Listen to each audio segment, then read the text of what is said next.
أعوذ بالله من الشيطان الرجيم بسم الله الرحمن الرحيم واذكروا إذ جعلكم خلفاء من بعد عاد وبوأكم في الأرض تتخذون من سهولها قصورا وتنحتون الجبال بيوتا فاذكروا آلاء الله ولا تعثوا في الأرض مفسدين قال الملأ الذين استكبروا من قومه للذين استضعفوا لمن آمن منهم أتعلمون أن صالحا مرسل من ربه قالوا إنا بما أرسل به مؤمنون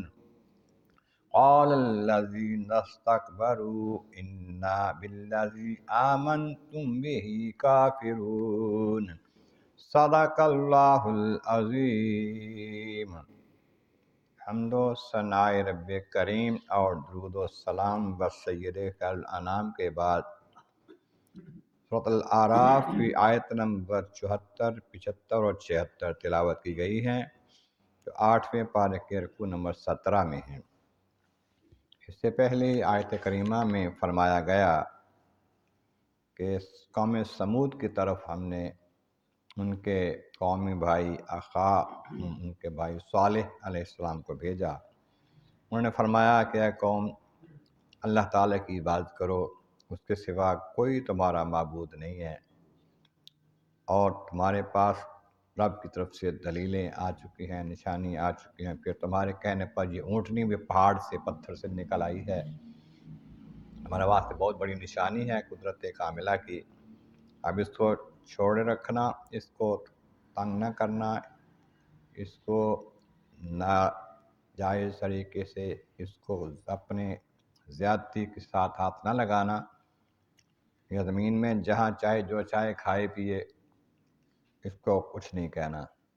اور اگر ایسا کرو گے، اس کے خلاف کرو گے کچھ، تو تمہیں عذاب دردناک آئے گا۔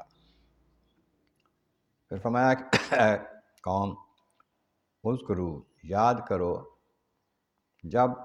تمہیں اللہ تعالیٰ جل شانہ نے تم سے پہلی قوموں کے بعد خلیفہ ان کا بنایا، ان کا بعد والا بنایا، نائب بنایا، یعنی پہلی قوم کو ختم کیا۔ تم سے پہلے قوم عاد تباہ کیا ان کے نافرمانیوں کی وجہ سے، حق کی مخالفت کی وجہ سے، پھر تمہیں لائے ہیں اس قوم عاد کے بعد، اور پھر تمہیں زمین میں رہنے کو ٹھکانہ دیا ہے، اور ایسی تمہیں طاقت دی اور مہارت دی ہے کہ تم نرم زمین پر خوبصورت محلات بناتے ہو، وہاں رہتے ہو سردیوں میں، پھر گرمیوں میں تمہیں ضرورت پڑتی ہے تو تم پتھروں میں، پہاڑوں کے اندر کھود کر مکان بنا لیتے ہو، وہاں تم رہتے ہو۔ سردیوں کے لیے، گرمیوں کے لیے الگ الگ ٹھکانے تمہارے بنے ہیں۔ فرمایا فاذکروا آلاء اللہ، اللہ تعالیٰ کی نعمتوں کو یاد کرو جو تمہیں اس نے دی ہیں، اس کا شکر ادا کرو، اور زمین میں فساد پھیلاتے نہ پھرو، یعنی کبھی کسی کو مارا، کسی کو پیٹا، کسی کو کچھ کہہ دیا، جو چاہے کیا، حق تعالیٰ کو چھوڑ کر بتوں کو پوجنا شروع کر دیا، یہ سب فساد کی باتیں ہیں، اس سے باز آ جاؤ۔ ایسے رہے ایک مدت دراز تک، لیکن بہت تھوڑے لوگ ایمان لائے، وہ بھی غریب ماڑے بندے تھے۔ تو جو طاقتور تھے، سردار تھے، امیر تھے، وہ کہتے ہیں ان غریبوں سے، مسکینوں سے، جنہوں نے نبی کی بات مان لی، ایمان لے آئے،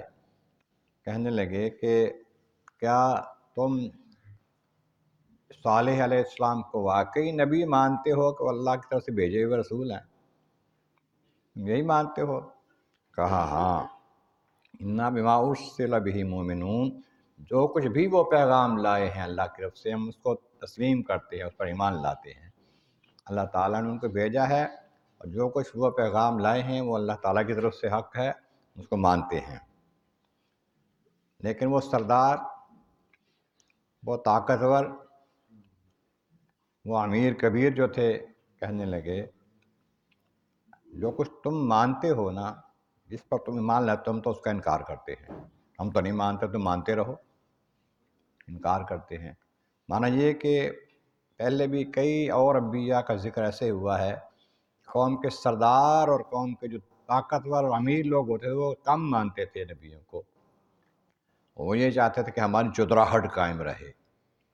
اگر ہم نبی کی بات مان لیں گے ہم تو غلام بن جائیں گے، نبی کے فرما بردار بن جائیں گے، تابع دار بن جائیں گے، تو ہم تو بڑے جماندرو طور پر چودھری ہیں، نمبردار ہیں، امیر کبیر ہیں، ہم کیوں مانیں ان کی باتوں کو؟ اسی آکڑ کی وجہ سے وہ ہمیشہ خائب و خاسر ہوئے، نقصان اٹھایا انہوں نے۔ یہاں بھی یہی حال ہوا، جب ان کو کہا گیا ایمان لاؤ نہیں لائے، نشانی دکھاؤ نشانی دکھائی، اونٹنی بہت بڑی پہاڑ سے نکل آئی، اس نے بچہ بھی دیا، وہ بھی اتنا بڑا، حکم دیا گیا کہ اب یہ ایک دن پانی پیے گی، ایک دن تمہارے باقی جانور تم پانی پیو گے۔ اس طرح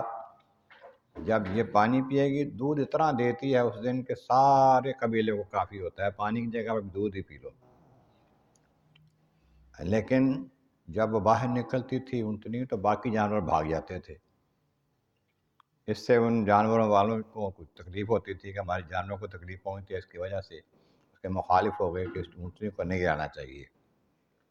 اس پر انہوں نے کوئی اقدام اٹھائے، اگلی آیت میں اس کا تذکرہ ہوگا۔ اللہ تعالیٰ کی بارگاہ عرض مولا کریم،